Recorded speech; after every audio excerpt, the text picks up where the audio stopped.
Buenos días, bienvenidos a esta clase del curso teórico práctico para auxiliares de laboratorio sobre radiaciones electromagnéticas. Las radiaciones electromagnéticas son procesos en los cuales se emite energía bajo la forma de ondas o partículas materiales y pueden propagarse en el vacío o bien a través de medios materiales. El bioelectromagnetismo estudia los efectos de las radiaciones electromagnéticas en los organismos vivos y estos van a depender de la potencia y de la frecuencia de la radiación que incide sobre las células. Cuando nosotros hablamos de radiación electromagnética, muchas veces nos imaginamos cosas muy extrañas, quizá reservadas para laboratorios específicos. Sin embargo, como podemos ver en esta imagen, hay muchas cosas que son de uso común, como por ejemplo la luz visible que está dentro del espectro electromagnético y que representa una radiación. Veamos un poquito más en detalle cómo es este espectro electromagnético. Comenzamos por un extremo con las ondas de radio, que tienen muy baja frecuencia, y la frecuencia va a ir aumentando conforme nos dirigimos hacia la parte derecha de la gráfica, pasando por las microondas, la radiación infrarroja, la luz visible, los rayos ultravioleta, los rayos X y los rayos gamma.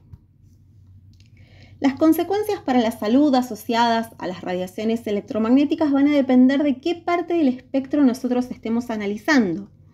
Si nosotros hablamos de rayos gamma, tienen la potencialidad de alterar el material genético.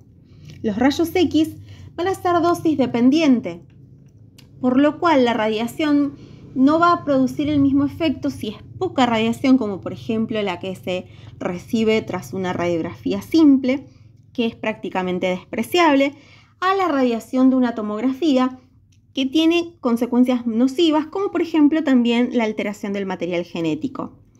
En relación a los rayos ultravioleta, tienen capacidad mutagénica. La luz visible, en cuanto a consecuencias nocivas, es inocua, pero tiene un gran beneficio, que es que nos permite ver y observar los diferentes colores.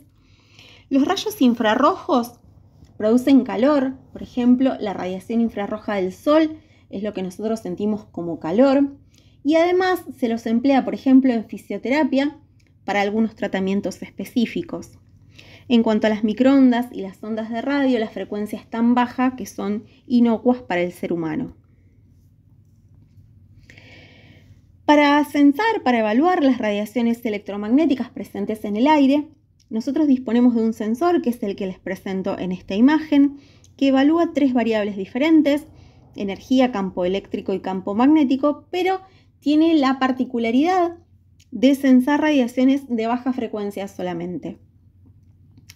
Los valores de normalidad de energía deben ser inferiores a 100 microwatts por centímetro cuadrado. En cuanto a campo eléctrico, debe ser inferior a 28 volts por metro. Y en relación al campo magnético, el valor normal debe ser menor a 0,2 microtesla. Veamos cada una de estas variables un poco más en profundidad, en detalle. Comenzando con la energía, que es la capacidad que tiene la materia de producir trabajo en forma de movimiento, luz, calor, etc. Esta energía puede dividirse en radiaciones ionizantes y no ionizantes. Las radiaciones ionizantes tienen energía suficiente para ionizar átomos y romper enlaces químicos, y dentro de estas se incluyen los rayos X, los ultravioleta y los gamma. Por su parte, las radiaciones no ionizantes se asocian a niveles bajos de energía que no tienen la capacidad para romper enlaces químicos, y acá podemos encontrar las ondas de radio, la luz visible y los rayos infrarrojos. Para definir campo eléctrico, parece pertinente primero definir campo, porque puede producir ciertas discrepancias la definición o ciertas dificultades. Podemos definir campo como el espacio sensible a una fuerza determinada. Entonces, ahora sí estamos en condiciones de definir campo eléctrico como la zona de fuerzas creada por la atracción y repulsión de cargas eléctricas, y tiene la particularidad de disminuir con la distancia.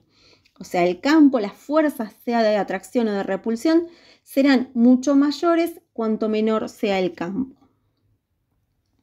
Cuando las cargas sean iguales, vale decir dos cargas positivas o dos cargas negativas, va a existir una repulsión, mientras que cuando las cargas son diferentes, vale decir un positivo y un negativo, vamos a estar frente a un campo eléctrico con atracción.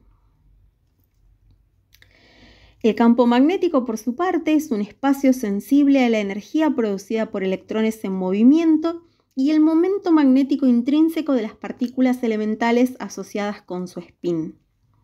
Las partículas elementales son la mínima porción de la materia conocida. Hasta hace no mucho tiempo se pensaba que estos eran los electrones, los protones y los neutrones.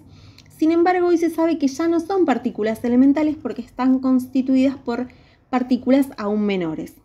Y en relación al spin, es el giro característico que presenta cada átomo de cada elemento químico. En esta imagen podemos ver el campo magnético en acción, por decirlo de alguna forma. Acá vemos una herradura, se le tiran limaduras de hierro y vemos cómo se produce el campo magnético, la forma que va tomando la orientación de las diferentes limaduras al acercarse al imán. Para ir concluyendo con la clase de hoy, les presento algunos resultados de las 3 variables estudiadas en una localidad del sur de la provincia de Santa Fe. Vemos la energía, el campo eléctrico y el campo magnético, y abajo tenemos la media más menos el desvío estándar y el valor normal para recordarlo. Y lo vemos con una graduación de colores. El verde es el mínimo valor medido de cada una de esas variables. El rojo es el máximo valor medido. Sin embargo, esto no necesariamente quiere decir que sea un valor nocivo para la salud, porque como podemos observar, además de que vemos que existe una correlación muy buena entre las 3 variables en cada uno de los puntos medidos, las mediciones realizadas se encuentran dentro de los parámetros normales en relación a las sustancias estudiadas. Muchas gracias.